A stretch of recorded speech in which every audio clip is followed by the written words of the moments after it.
Welcome, Ambassador, to introduce our remarkable guest. Well, good afternoon, everyone. It's great to see so many fellow space enthusiasts.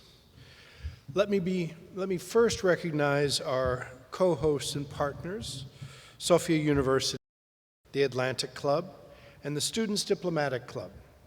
Thank you for making this event possible and for your commitment to education and international cooperation. Today, we have the distinct honor of welcoming a very special guest, NASA Administrator, former Senator Bil Nelsъn. As I'm sure many of you know, Administrator Nelsъn flew with the crew of the Space Shuttle Columbia and orbited the Earth 98 times over 6 days. But that was also only part of his 5 decades of public service.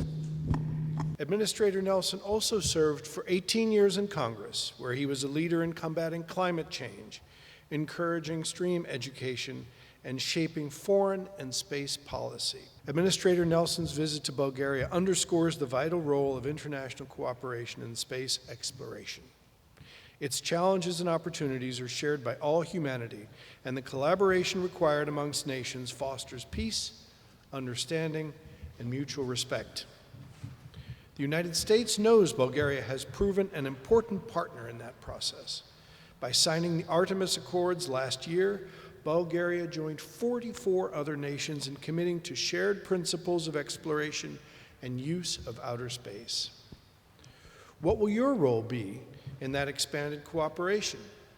Your curiosity, your passion, and your dedication are the driving forces behind humanity's quest to innovate and explore. Now, please join me in welcoming NASA Administrator Bil Nelsъn. So, let's start out with a video from NASA that will tell you in part why I'm here. The main reason I'm here is to meet with you. And so roll the tape.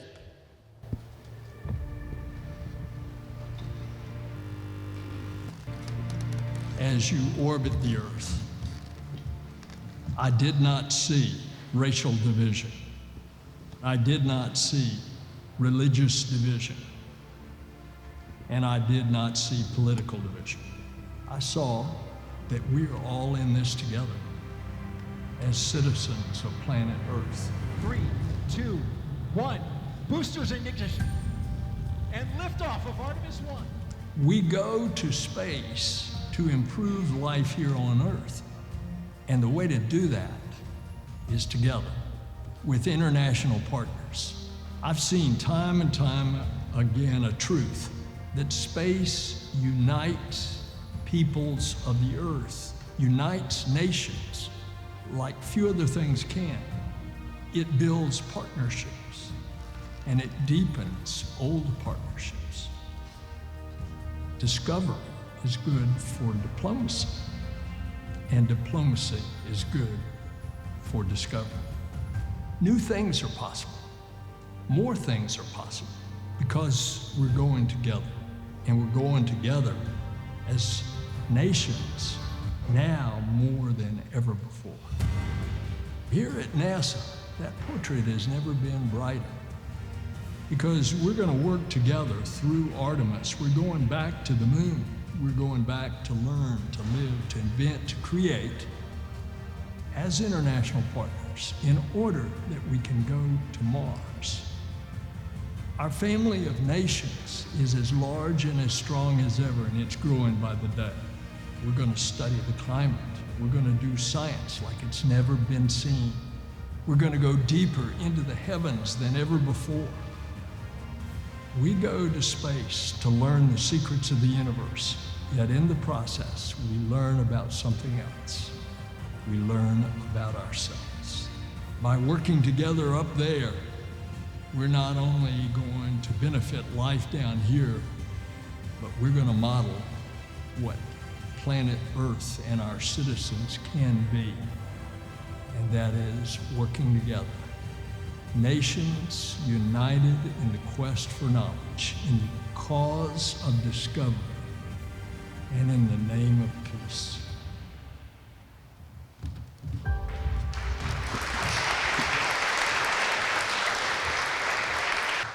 So, do we have any candidates who want to go to space? Only a few? More. Well, when you go to space, let me tell you how beautiful it is.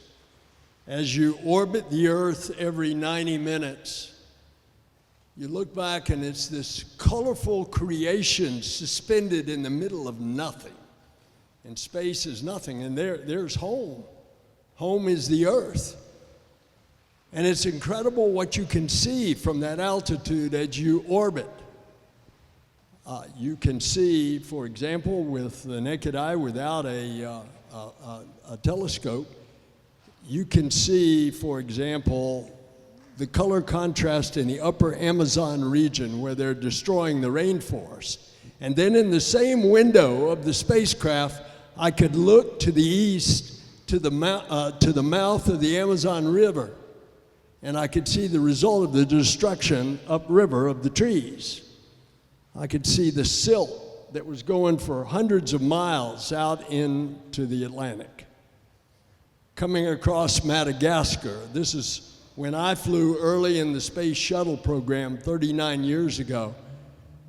Madagascar, they had cut down all the trees, and there weren't any roots to hold the topsoil.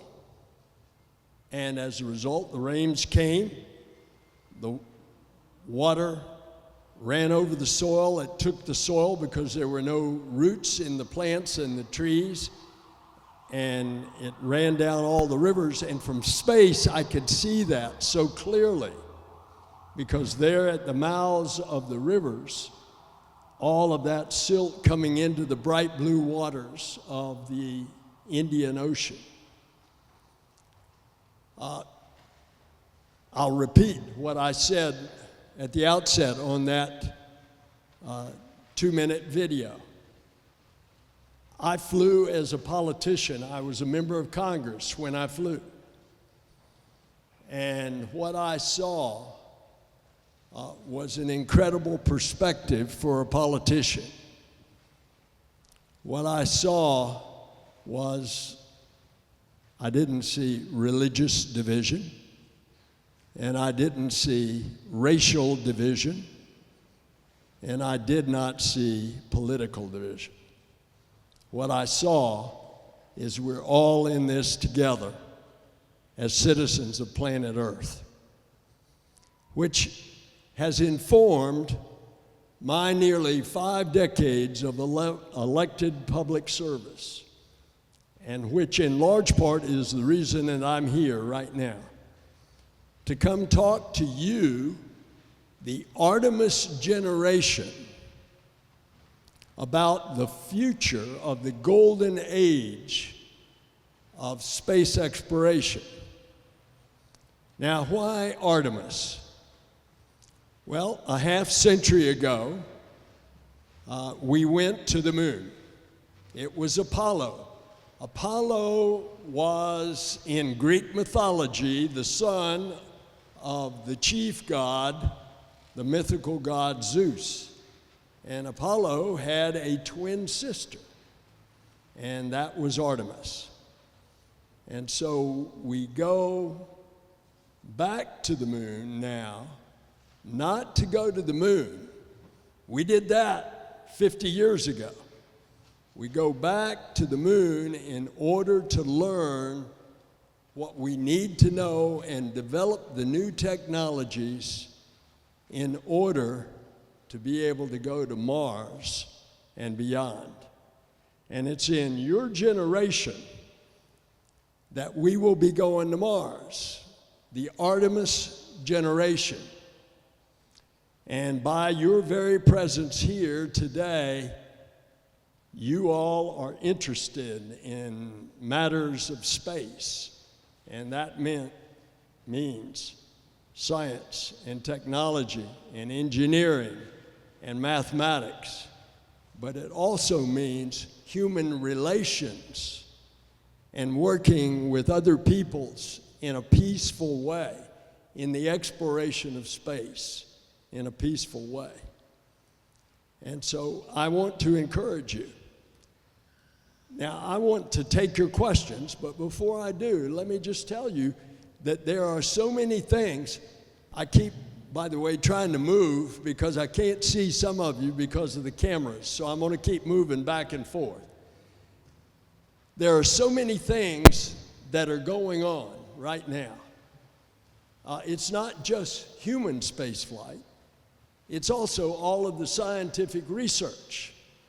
It's not only the research about our cosmos and who we are and what we are and where we came from, but it is, as we discover, we start to learn those things. So, for example, we have put up this telescope that's 1 million miles from Earth, and it's always on the back side of the Earth from the sun. So as the Earth travels about the sun 365 days, the telescope is always looking out into the dark of space. And already, after 2 years, we've had these incredible discoveries. And one of the first discoveries was we captured light from the formation of the first galaxies after the very beginning. Now, when was the very beginning? We know that was 13.8 billion years ago. And this is capturing light from the formation of those galaxies about 300 million years after that, or about 13.5 billion years ago. Just think what that means.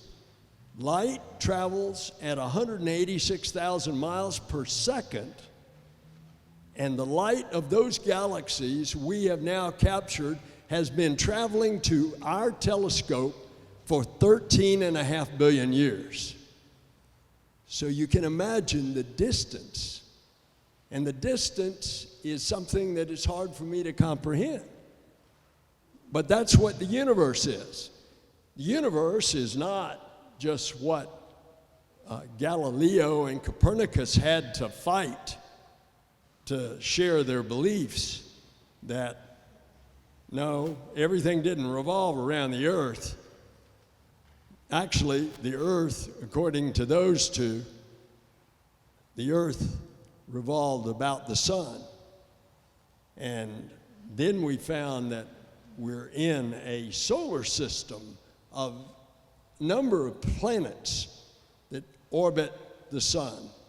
And then we discovered there are other solar systems because there are other stars. And in our galaxy, the Milky Way, we find that there are billions of stars. And then we found out that there are other galaxies, and that they are each comprising billions of stars in billions of galaxies. So it's in this incredibly vast place. And now we are discovering that this universe is expanding.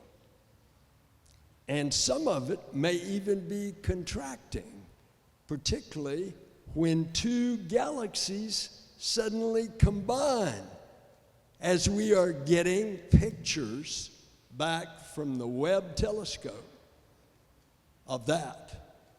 With the Webb telescope, we're seeing star nurseries of all this dust and gas that swirls around and suddenly forms a new star and spits it out. And then we're seeing the death of stars as they collapse in and the black holes become larger. And so there's so much that we are only scratching the surface on. Now that's just one part of our science. What about the part of our science where we are not looking out? We are looking back at Earth. So we're trying to measure what is happening to the Earth. The fact that we know that the Earth is heating up, we know that we better start paying attention to it. So NASA has put a couple of dozen satellites up in low Earth orbit, and those satellites are giving us measurements of things that are so important for us to understand what is happening to our Earth. And it's rather extraordinary.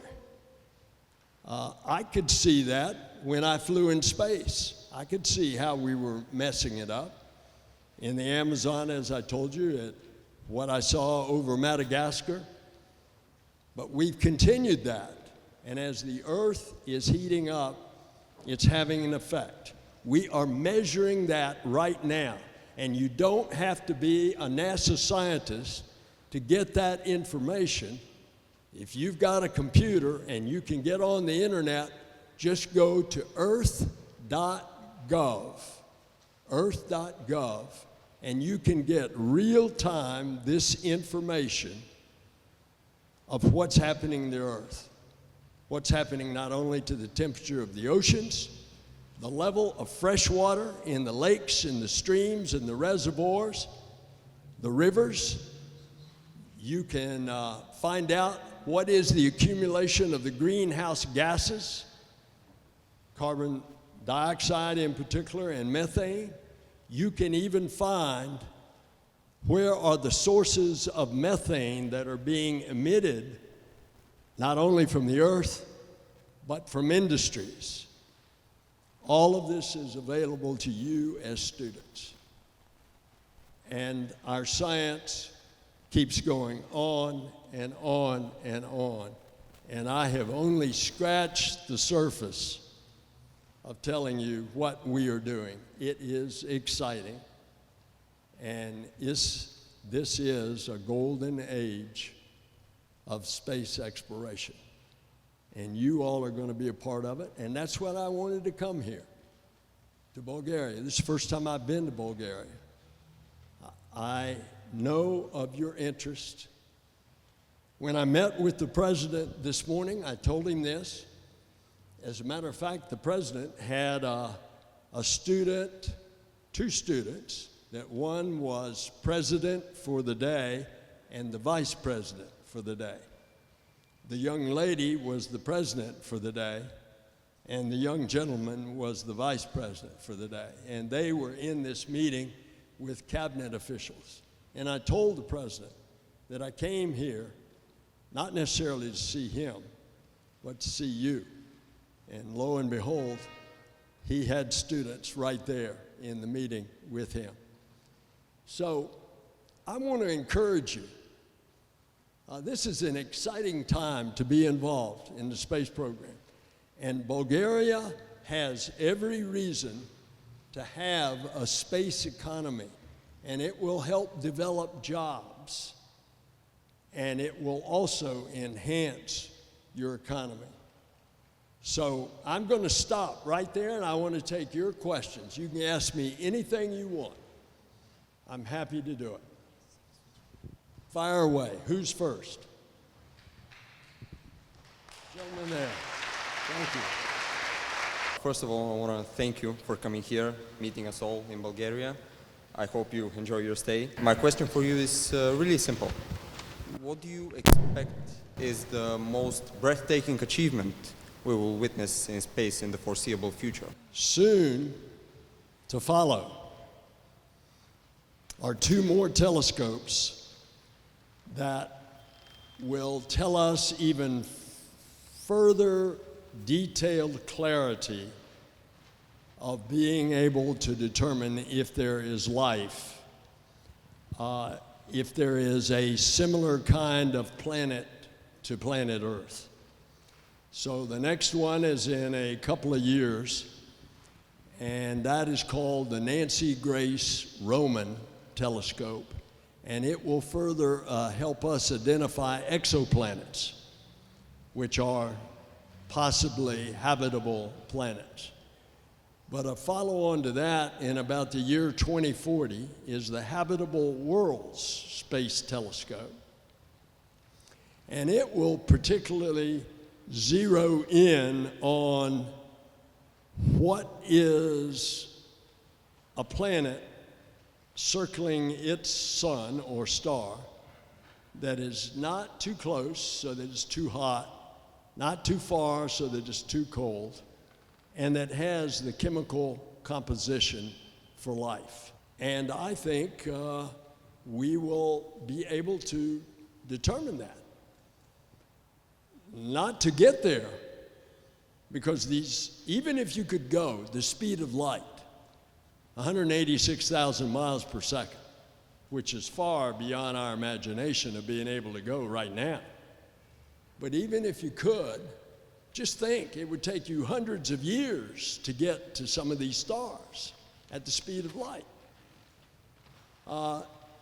So what we're also doing in looking for life, we are digging right now on Mars with our Perseverance rover. It has an arm that goes down and is drilling cores. They're about the size of a cigar. We're sealing them in titanium tubes, and there are 32 of them. When we finish, we're going to go back and we are going to figure out how to get those 32 tubes back. Those core tubes are from a lake bed. It used to be water on Mars. It was a lake. And it's at the place where a river came in to the lake. And this, if there were life, it would likely be where water is. But that was millions of years ago. If we find that it has the elements of life, then that's going to tell us something about, well, then what happened to it? And why do we have that life here and not there? Or is it still there? So we snuck up onto an asteroid called Bennu, and it had a grappling arm that went out to it and sucked up material. And we brought that back to Earth, and we're examining it. And it has the trace chemical elements for life. Now, what does an asteroid that's going through, and it's a stony asteroid. We are examining metallic asteroids out in the orbit of Jupiter, trying to find out about these things that fly through space and crash into things. And maybe they're chips off of a former planet. This is all in the search for life. And so we're going to continue this search, and you're going to be a part of it. Because planet Earth, this is going to be an international scientific experiment for all of us trying to find out who we are, what we are, and where we are in the vastness of this cosmos. I have a question regarding another mission, the Advanced Composite Solar System propulsion. That was launched in April. I have a question, what are its stats, how it's developed until today, and what is the future of this mission, and what is the plan for future interstellar travel? What is the name of this mission? Advanced Composite Solar System, I think. I don't recognize it by that name. But if you're talking about future travel, because the distances are so long in space, and we need to go faster, chemical propulsion, as I mentioned, would take us 6-8 months to get to Mars under conventional chemical propulsion. So we are working on nuclear, electric, and nuclear thermal propulsion that could take us there faster. But even so, it's not anywhere close to the speed of light. But we could go to Mars in maybe 2 or 3 months instead of 7 or 8 months. And that makes it a lot different on the first times that we would go. We could go and stay a shorter time on the surface for the first trips, because the planets would not be too much out of alignment where we could get back, and they'd still be relatively close. So we've got all kinds of experiments going on, but I don't recognize this by the name that you said. Okay, there was a question over here. Yes, sir, this gentleman right here. Oh, were you saying the solar sail? Solar sail. Okay. All right. Think of a sailboat. A sail catches the wind and propels the sailboat. You put up a sail in space, and it catches the solar wind, which are the particles of solar explosions, and that propels the spacecraft. And that is underway right now as we speak. No, I was just asking you what is the future of this mission and how it will evolve in the future, using it for future interstellar travel. This was my question. That's why we're developing it, and that is to be determined. My question is, with the current geopolitical situation with Russia, how is the cooperation on the International Space Station going? How are the things there? Yeah. That's an excellent question. So, it's a very difficult situation on the face of the earth because Russia invaded a sovereign country, Ukraine. Most all cooperative ventures between the United States and indeed most of Europe, cooperative ventures with Russia have ceased, with the exception of our civilian space program. There are 15 nations that have built and developed the International Space Station. The International Space Station is as big, as long as a football field, and it is in orbit right now and has been for 25 years. And it is crewed by Russians, Americans, Europeans, Japanese,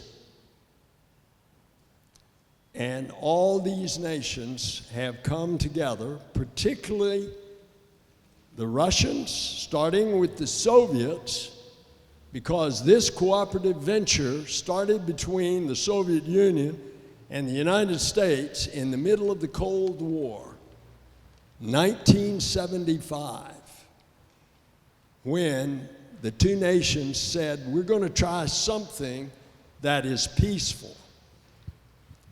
And that was when an American spacecraft, Apollo, rendezvoused and docked with a Soviet spacecraft, Soyuz, and the crews lived together and became very good friends for the rest of their lives.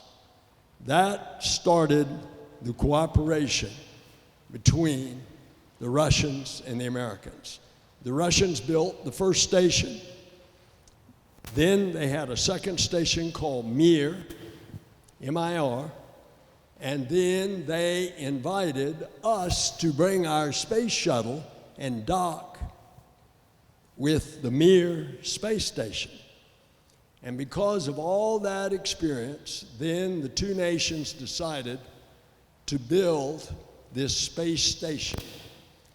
There's primarily a Russian section which provides propulsion, and there is the American section, which is the big long truss with all the solar arrays that provides the electricity And then there are other nations' individual modules, such as the European Space Agency, the Japanese module, etc.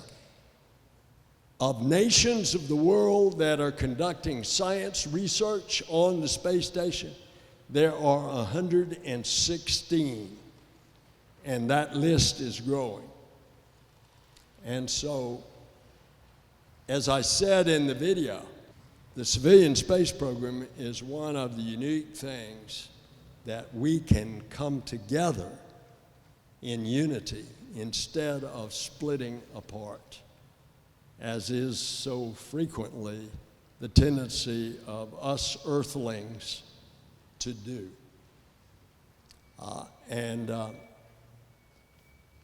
Unless something crazy goes on, we're going to continue. And it's not just the cosmonauts and the astronauts on board. We have a joint mission control in Moscow and a joint mission control in Houston.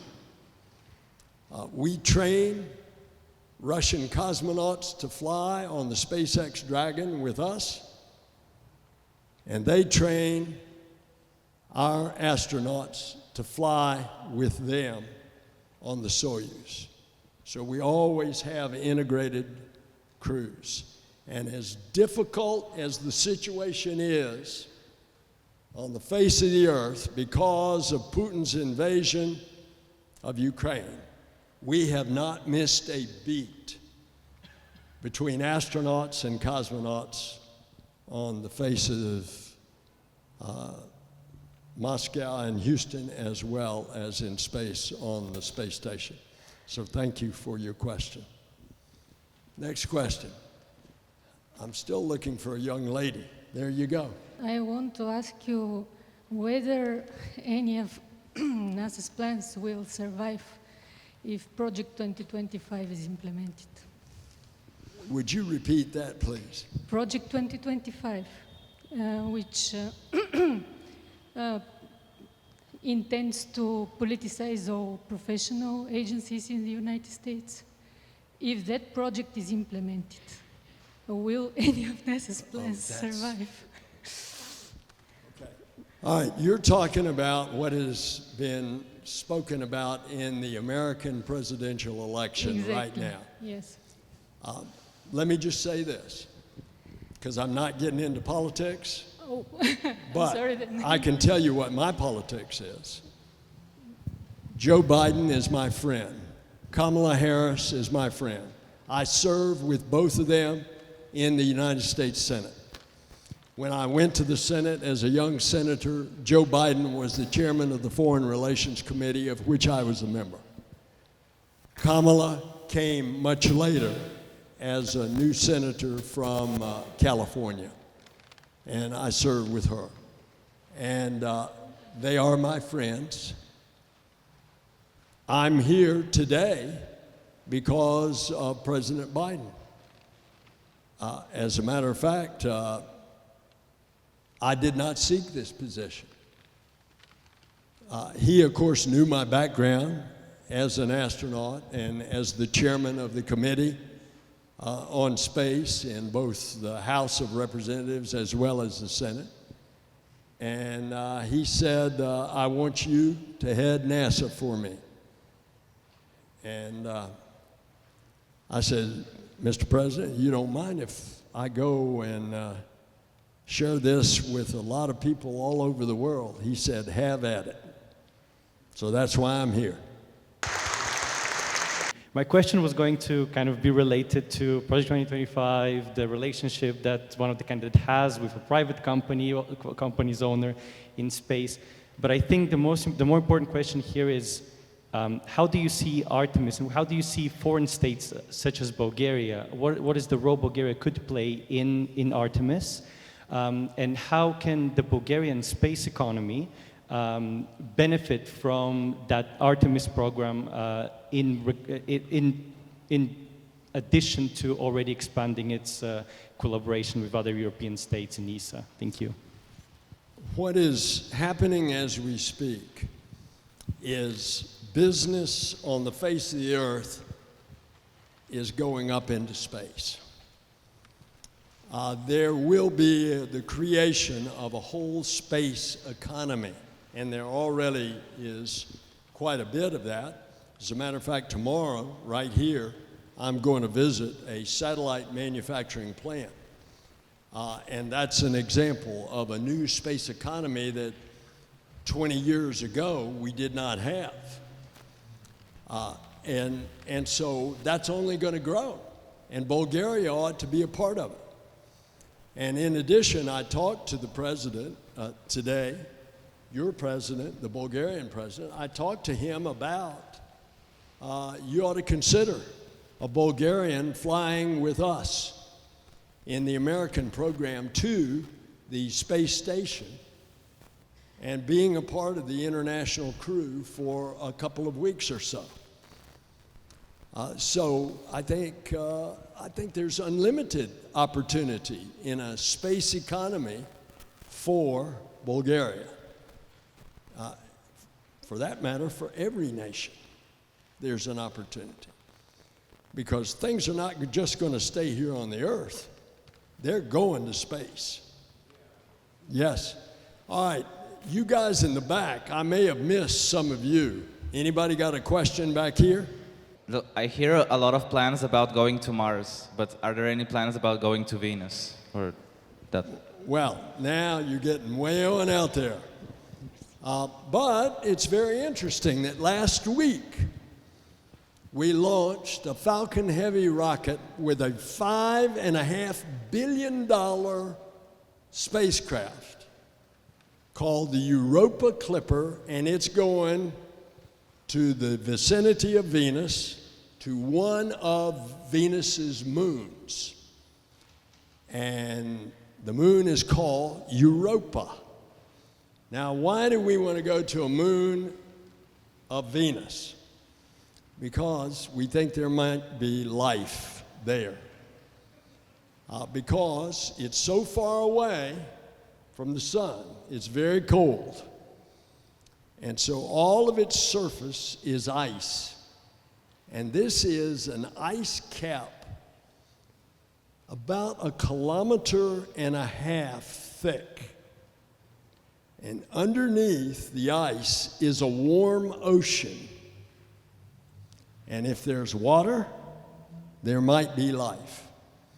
So we launched last week the Europa Clipper so that it can pass by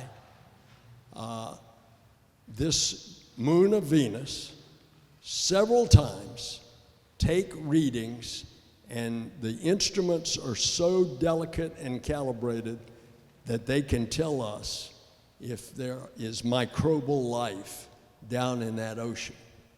And so again, it's part of our search for life out there in the universe. So we're going to Venus. We launched last week. By the way, this is another interesting thing. These guys are so smart. You know, not me. I just kind of tag along with all of these scientists.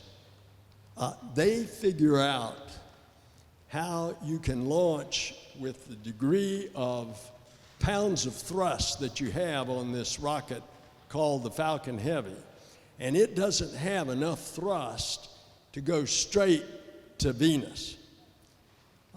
But what it does is, I said Venus, I'm talking about Jupiter. The moon, Europa, is Jupiter. I cued in on Jupiter. So let me tell you about Jupiter. So this rocket can't go straight there. So how did they get there? It's going to take them 5 years. And 5 years, how did they get there? So they have to go and they loop around Mars, and they get the centrifugal force as they come around Mars, and that gives them a slingshot effect. And the whole trip is going to take 5 years, but it'll get there, even with the power that we had at liftoff of the Falcon Heavy rocket. Okay, you asked about Venus, and I cued in on Jupiter. So we have a mission that we are putting together. It's on hold to Venus because we don't have enough money. And what this one to Venus will do is it will likewise go down and to the surface of Venus, and we'll see everything that we can to learn about that as well. So thank you for your question, but that's delayed. That mission is delayed. My question to you is, and I'm sure there are many people in the room that are asking the same questions for themselves, what does a young person have to do in order to become an astronaut one day? Could everybody hear the question? What does a young person have to do to become an astronaut? And by the way, you don't need to be an astronaut. Just be a part of the space team. The astronaut is only one part of the space team, because you can't fly into space and take that risk unless somebody's done all the work of the spacecraft and the rocket and the training and the preparation of how to stay alive out in the vacuum of space. So you don't have to just be an astronaut to be a part of the space team. So what's my suggestion? My suggestion is to study hard. Whatever your passion is, follow your passion and be as the best that you can be in that passion. And that is what will prepare you. What do I think that NASA could achieve if they were spending as much as they were going to the moon in the early 1960s? Okay, I can't imagine that we could spend that much. I know I could put it to good use, but back then, the budget for NASA was upwards of 3 and 4% of the entire federal budget, maybe even higher, because it was such a national declaration of the president, President Kennedy. He said, we're going to the moon and return safely by the end of the decade of the 60s. He also said, we go to the moon and do other things not because it's easy, but because it's hard. And when you do hard things, it costs money. And it was 3 or 4%, maybe a little more, of the federal budget. Today, NASA is less than 0.5% of the federal budget. And so we try to do more with less. So what do? We have our commercial partners, and they pay for part of the price. So SpaceX and Boeing won the contracts to go to build a spacecraft, the SpaceX Dragon and the Boeing Starliner, and SpaceX has been phenomenally successful, and eventually Boeing will as well. But they picked up a lot of the cost. And by the way, they were fixed price contracts. So if they ran over, they didn't get paid more than that limit. So we're going to the moon with commercial partners. And in the case of the two winners of the competition, SpaceX and Blue Origin, both of them in their competitions, two separate competitions, basically are subsidizing half the cost of building the lander to go to the moon. So we go with our commercial partners. We go with our international partners. So on the big rocket that took us to the moon on its first test flight with no crew, the logo on the side says NASA, but at the top it also says ESA, the European Space Agency. Why? Because they developed the European upper stage module that supports the spacecraft Orion, the capsule. And so our international partners start picking up the cost as well. So we try to do more with less. Give you just one other example. We've agreed with the Japanese that the Japanese will do a rover on the moon that is pressurized so that our astronauts don't just get on like a golf cart and go around in their spacesuits, but can get in a pressurized rover, take off their spacesuits in shirt sleeve environment, and travel a good ways around the moon instead of having to be tied to the rocket to get back into the spacecraft. That's probably a $5 billion item that the Japanese Space Agency will bear, but it will be very productive for us. I wanted to ask you, as far as I know, currently the only serving senator who's flew into space is Mark Kelly, right? So do you think that the other senators don't see space the way you do? And do you think that if they give more funds, you can achieve much more? And if yes, what? That's my Yes, and someone like Mark Kelly, a professional astronaut, is very respected in the Senate. And so when people have questions about NASA, they go to him. But often the funding decisions don't have anything to do with the popularity of NASA and the space program. The funding gets cut because some political deal had to be cut in order to get this passed, which was necessary, and it had a number of amendments added to it. Likewise, people came to me when I served in the Senate about space.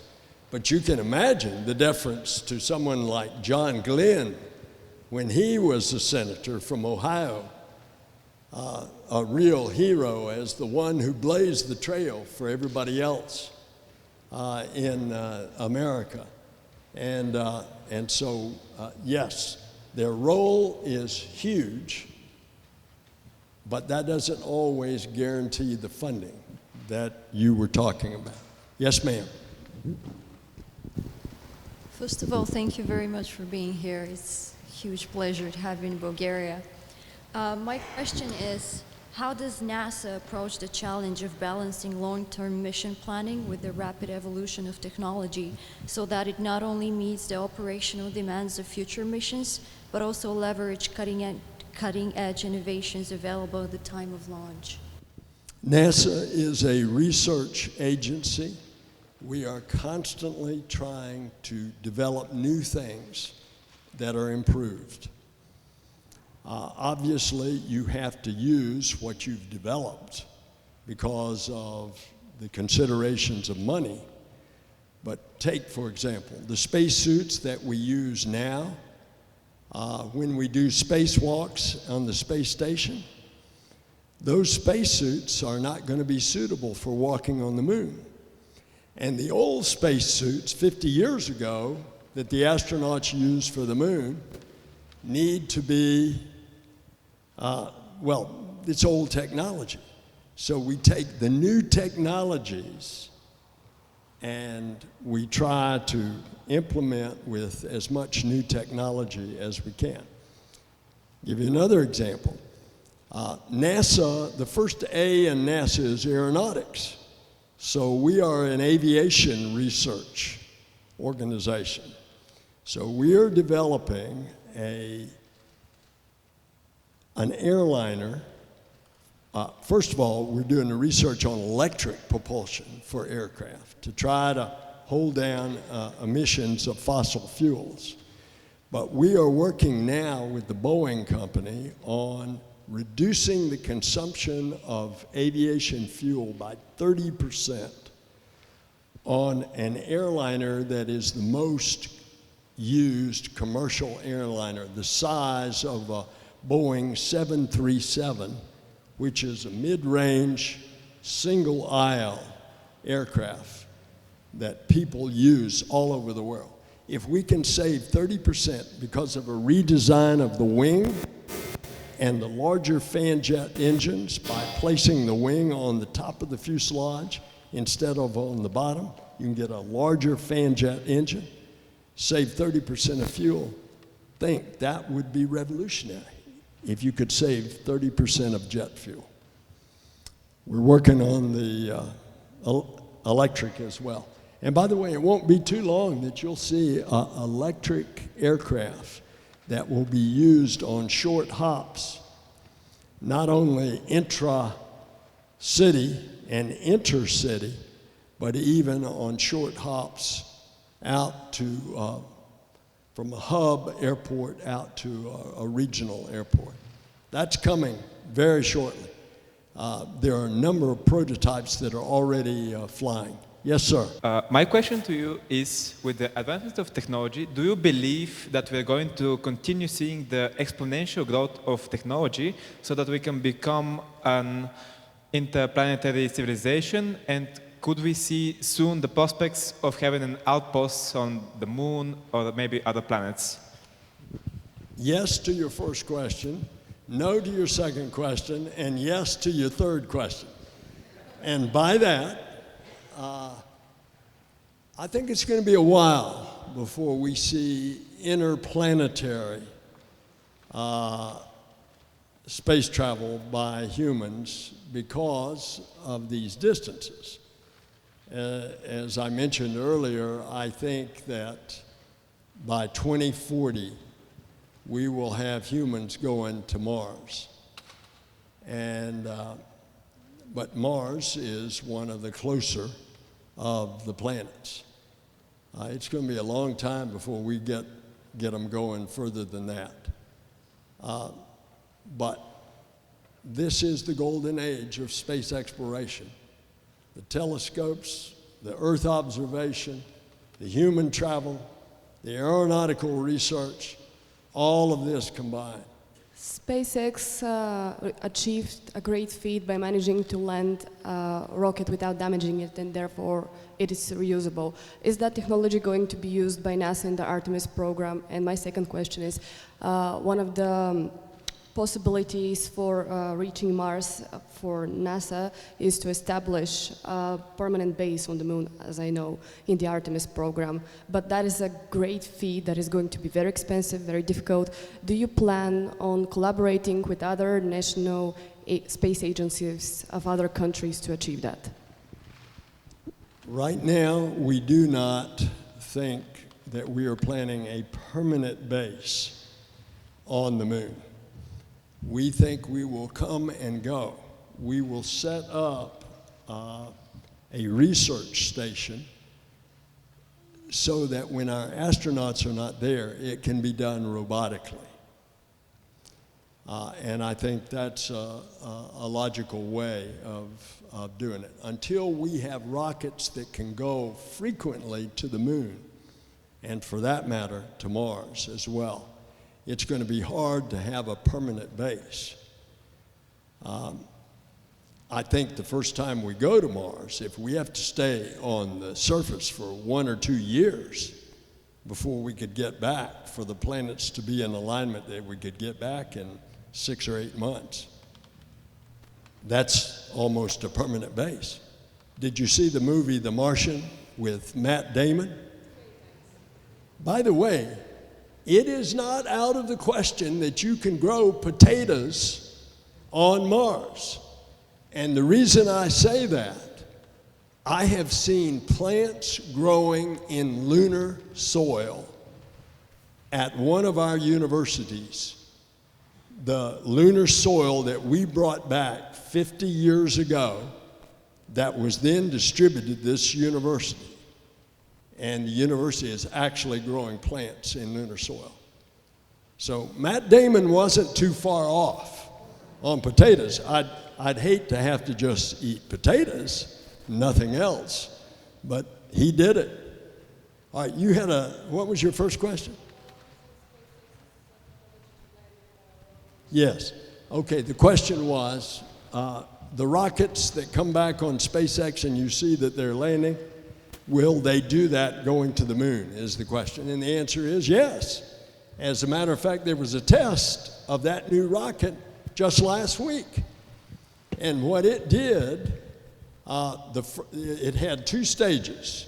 It had the big first stage, and then it had the second stage that they call Starship.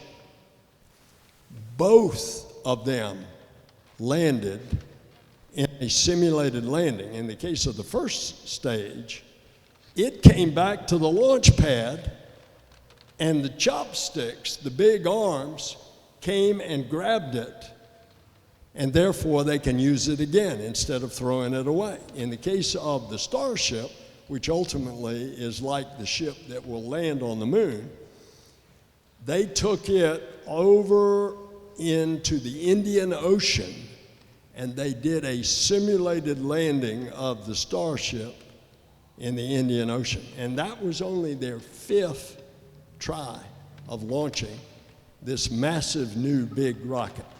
When you went to space, what was the feeling to feel it? And she wants to ask you, which is your favorite planet? Which is my favorite planet? Yes, the little one. My favorite planet is planet Earth. Okay, so what was my feeling? Well, when those engines light off and you're lying there on your back, strapped in, I definitely knew I was in over my head, and I was just holding on, hoping that that rocket was going to go straight up. And in the case of the space shuttle, we flew it 135 times, and we had disaster on 2.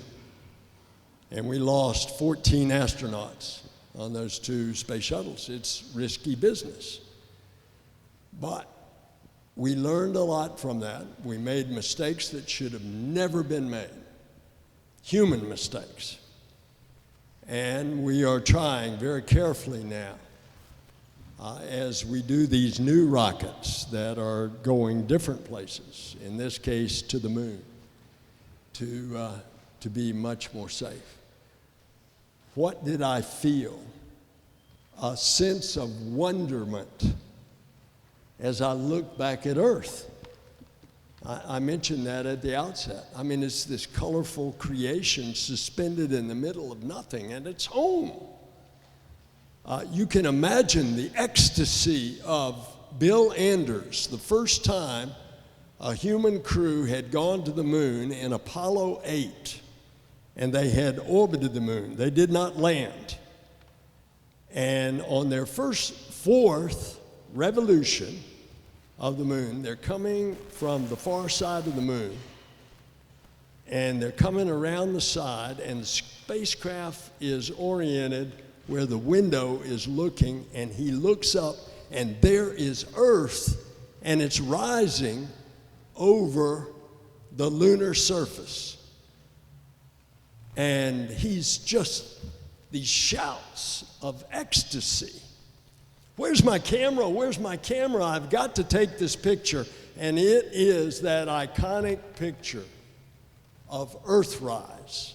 And first time humans had ever seen our Earth, our home, from that perspective of 240,000 miles away. Anders said he could put his thumb up in the window and he could cover up Earth with his thumb.